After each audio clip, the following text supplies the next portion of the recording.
Hello and welcome to Mir maachen de Punkt.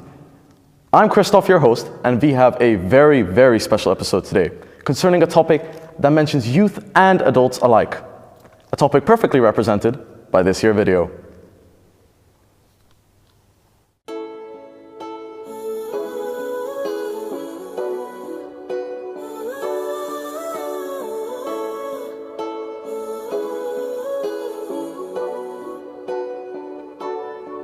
She didn't love you back, all she did was leave a hole in your chest. You didn't get that job. As you could see from the video, today's discussion will be about mental health. In fact, here with me today, I have one of the premiers in her field. Everyone, please welcome with a doctorate in psychology, Dr. Zeimetz. It's a pleasure to have you. Nice having you, thank you. So, Dr. Zeimetz, could you explain to our watchers at home what exactly it is you do and what have you done to get here? So what I'm working on right now is I'm coordinating the mental health first aid trainings in Luxembourg. So I'm a trained psychologist, I've also studied psychotherapy, I've seen patients for a while, and I'm working in a service, de prévention et de formation, where we do awareness raising and we train people, for example, in mental health first aid or on depression or on how to become resilient to stress. As a student, I could use that for sure. What are the biggest mental health misconceptions that you face daily?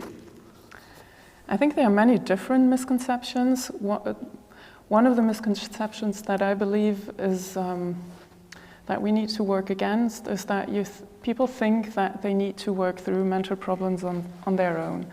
Sometimes they think they will just snap out of it. And for most people, or very many people, that is the case. But if you are having serious mental health problems, it's always helpful to talk to someone. And it's helpful to talk to friends or family, and sometimes people feel ashamed or they are afraid of being judged, and that can be the case.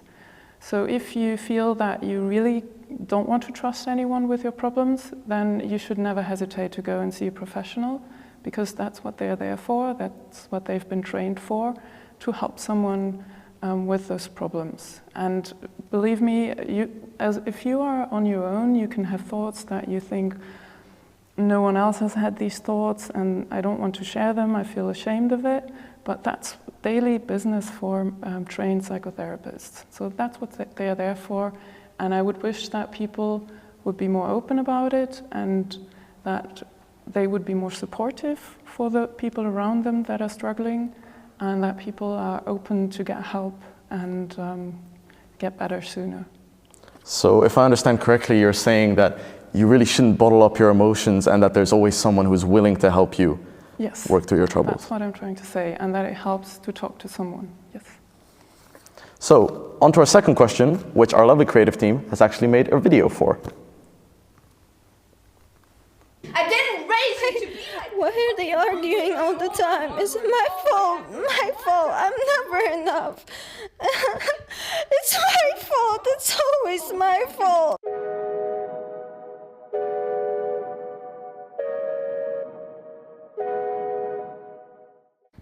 Am I overthinking this? Is this worth it? Is there something wrong with me? Am I good enough? What is wrong with me? Why can I not do this?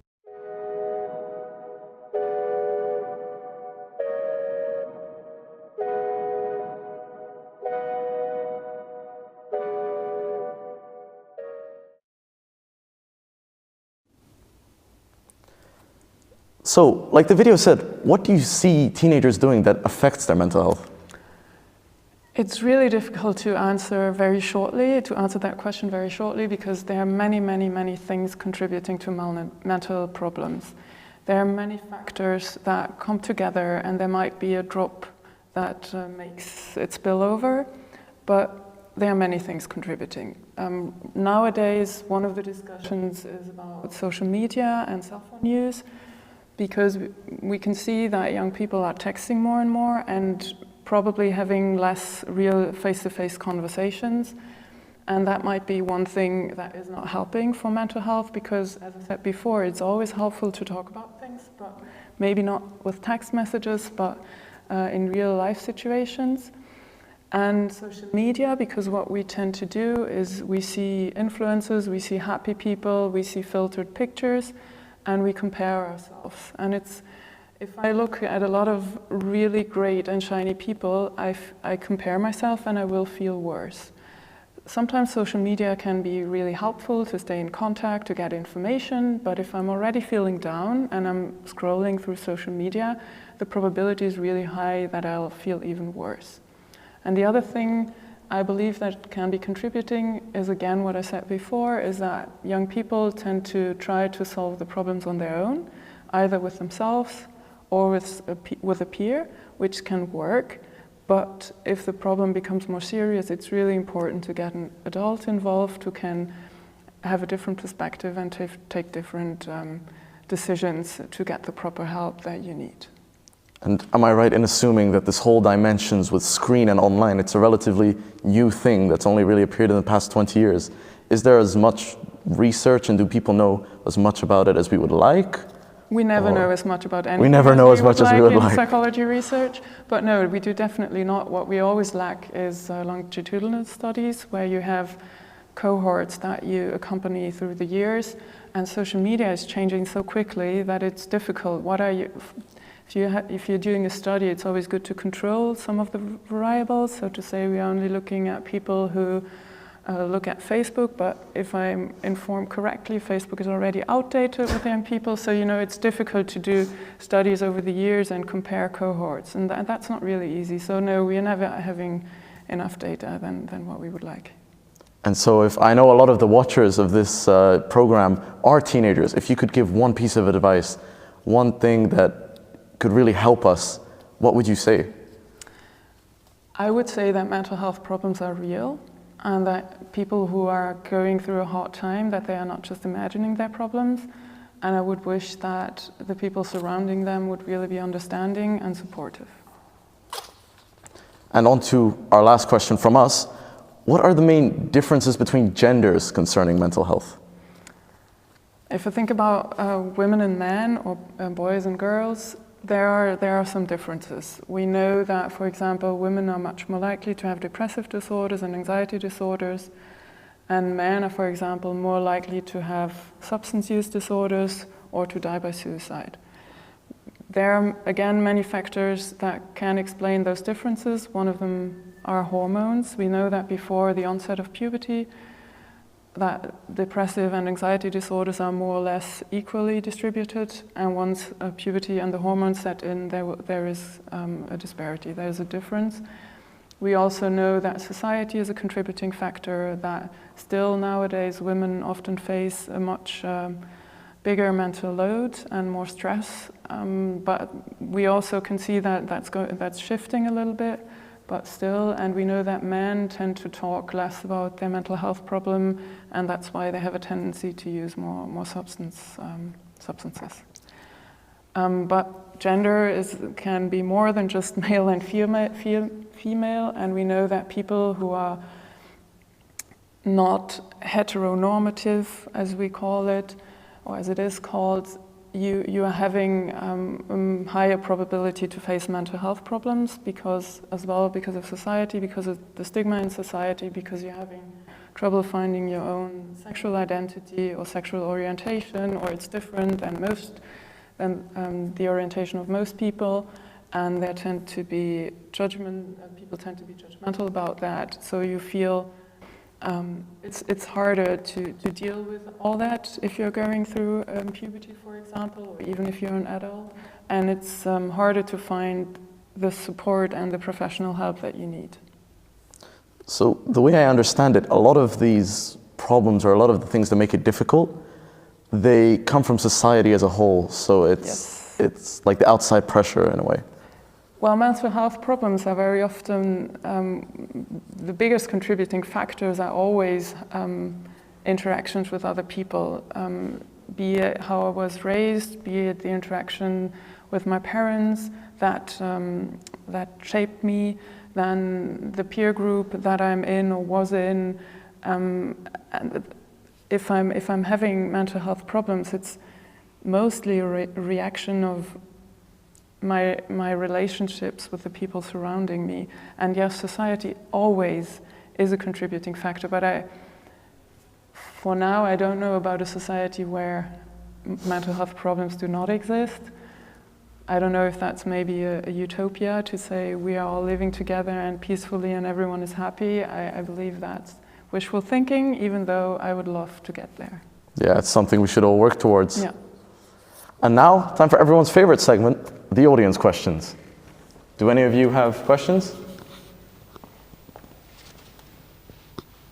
Hello, my question is, how do you think we could help a person that we think is struggling with mental health? I always believe that it's important to approach the person and to let them know that you've noticed something, or let them know that you're worried about their mental health, and if they would like to talk about it, and that you're there to listen. And my recommendation would be to try and really listen and not talk about yourself or give advice, but take some time to listen and try to understand what that person is going through, and then offer your help, be it practical help, or give the person information, or if it's a young person, a teenager, to get an adult involved who might have more information or better information as well as to where to get help. Okay, thank you. Thanks. Why is it more common for younger people to struggle with mental health compared to adults?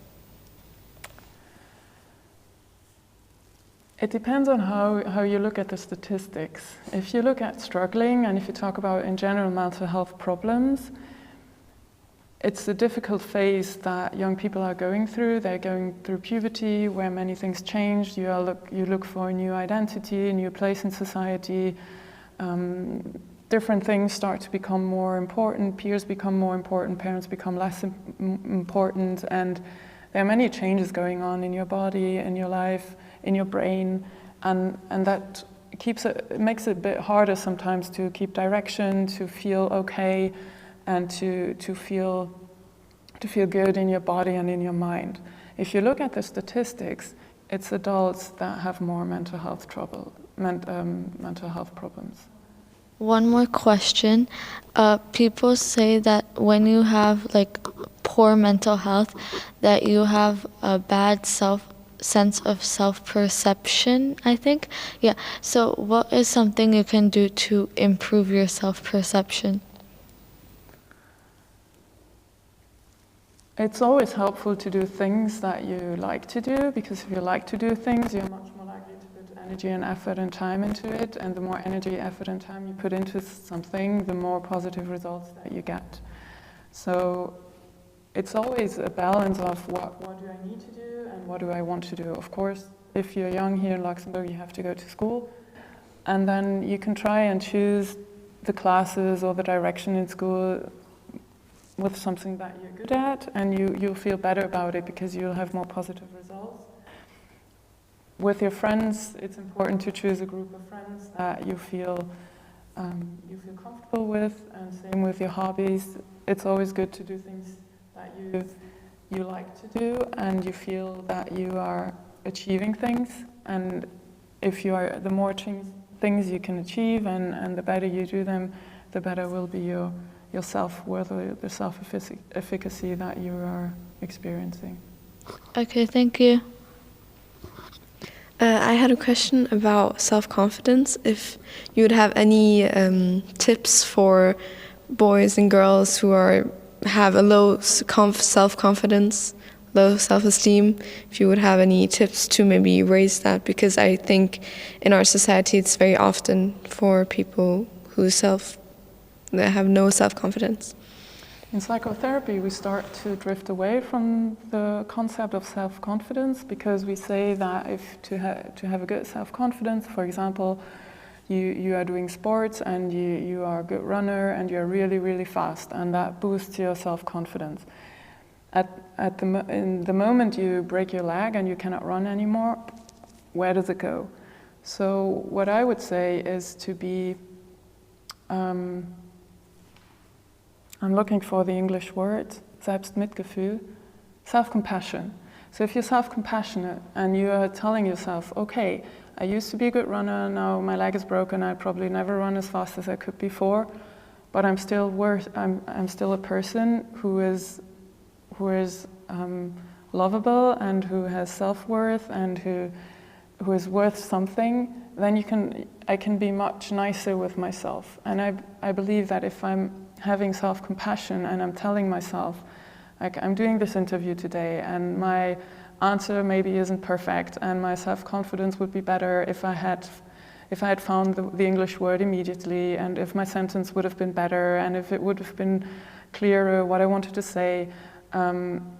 But if I'm self-compassion, I could say, okay, I'm not used to giving interviews in English, and maybe it's okay if I do not find the words, and I made my best, and I believe that people, it depends on how you look at it, and I believe that the way of looking at it in a self-compassionate way, it makes us feel much better than if we build, because self-confidence is always built on something that I'm able to do, like passing a driver's test, but it's always in relation to what I should be able to do, like run or drive. But there are people who will never have a driver's license. So what about their self-confidence?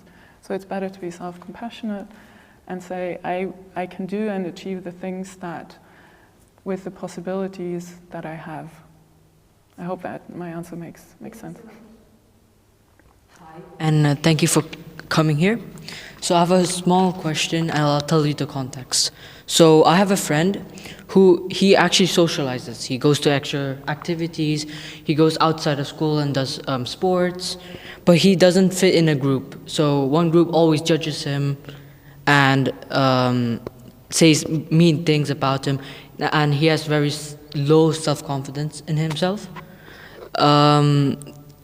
What can you do in that situation? That's really hard to answer because I have very few information about the person, and I don't know. If I would see that person in therapy, I would talk to him and try to look together at the situations where he feels judged, because sometimes you feel like you're being judged, you might not really be judged, but I have no idea about the boy that you're talking about. And it also depends on how do you select your group of friends. Do you select a group that is really popular and you would love to be part of it, but actually they are nothing like you, and you'd fit in way better with another group of friends, but they might not be as popular. But I'm really talking in black and white here, and I don't believe it's all black and white. But maybe look for, but it's really hard giving advice with very few information. Well, he says that he has a few close friends, but they're in different schools. Okay. So, but his class, especially, they have people who he doesn't know, and he's been trying to make friends in his class for several years, I think 3 or 4, and still he doesn't seem to have friends in his class. And recently, he's broken a person he used to trust is now broken because a person who broke it, he did something wrong. I'm not sure about that, but I think so. Okay, so one really important information is that he does have a few good friends. That's really important. And then it is hard being at a school, in a class where you do not have many good friends, and it's hard to try and realize that it doesn't really work. I do not want to give the advice here to change schools, but sometimes a change of scenery does help. But that's advice that I wouldn't even give in psychotherapy, because I wouldn't give advice. I would see with the person himself what would work for you, what would be possibilities for you to feel better. Is it important? Is it okay for you to go to school and know those are not my best friends, but I have those at home. I might not need to have really close friends at school because it's only part of my life. Or is that not okay and I'm suffering too much because of that, and it might be better to change schools. Sometimes that helps, but there's no guarantee. It's like if you're in a relationship with a partner and you're not really happy, but there's no guarantee you find another one. The probability is high. Another one where the relationship is better.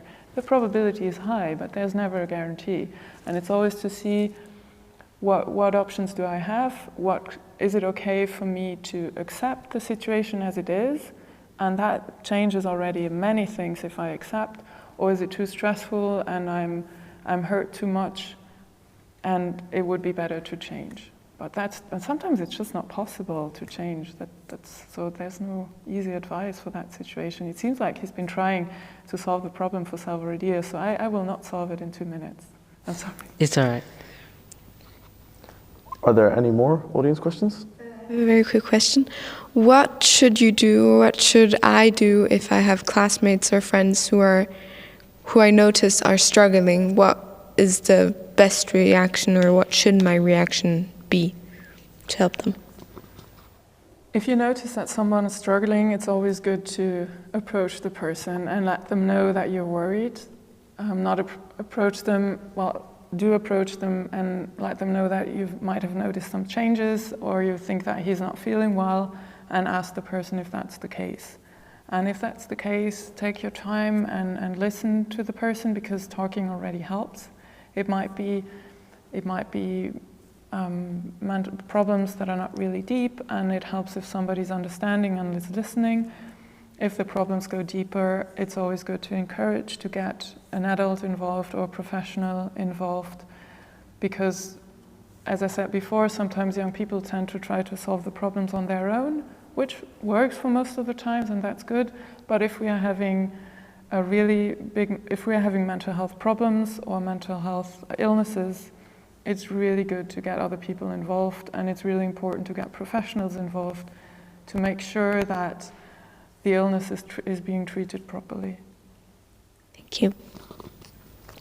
Any more audience questions? Well then, on behalf of the entire team, I would like to thank Dr. Zeimetz for coming here and discussing these questions with us. It has been an honor having you here, and I think we all learned a lot. So thank you very much. Thank you for having me. Before we finish, I would also like to thank the production team as well as the creative team who made the videos you have just seen, and of course the lovely watchers at home. I'm Christoph, this has been Mir maachen de Punkt. Have a good evening.